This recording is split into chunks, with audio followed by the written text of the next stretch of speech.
doesn't matter in some ways that we went to South Africa or we went to India.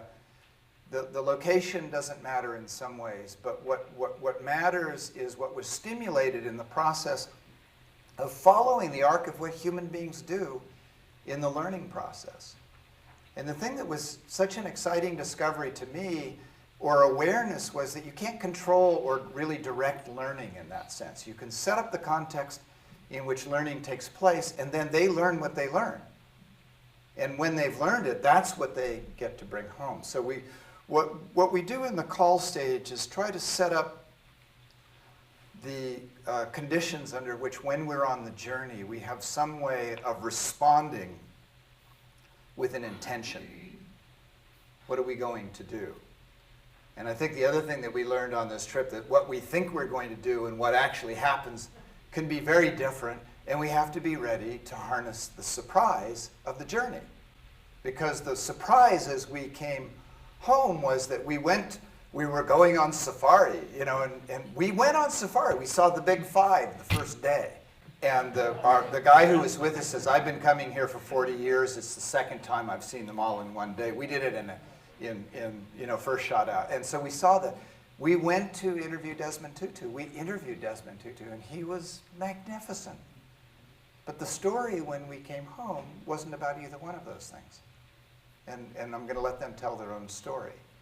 But the discovery, the ability to realize that when we set out on the journey, we hold certain intentions, but what happens in the journey is ultimately what matters. And what we bring to it and what we take away from that is this internal process that we have of how we engage with the journey. And what comes from it is not data, it's awareness.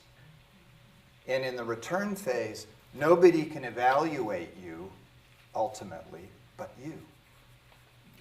The thing that I've noticed, and this is the last piece and then we can jump into this, the thing that I've noticed is I think to some extent schools largely have been aimed at the cognitive skill sets, learning the language. It's training more than educating in that sense.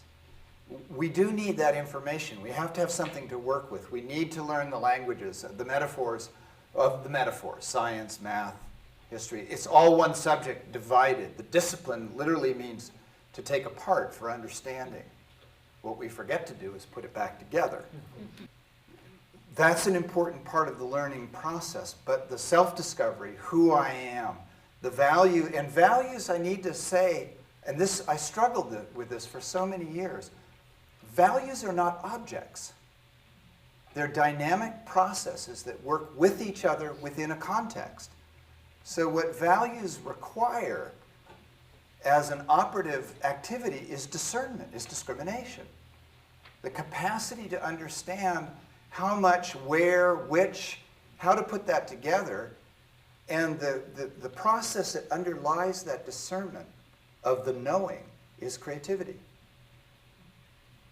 So the discussion of values isn't the inculcation of objects that we need to know that we hold as absolutes, but the understanding of the dynamic forces that govern the human experience with the discernment about knowing how to engage with those and respond and be part of that as in the dynamic learning process, that at the end of the day takes it down to a place of unknowing, below the rational conscious mind into the creative mind. And from that we bring up a response that's always new and always meeting the present circumstances.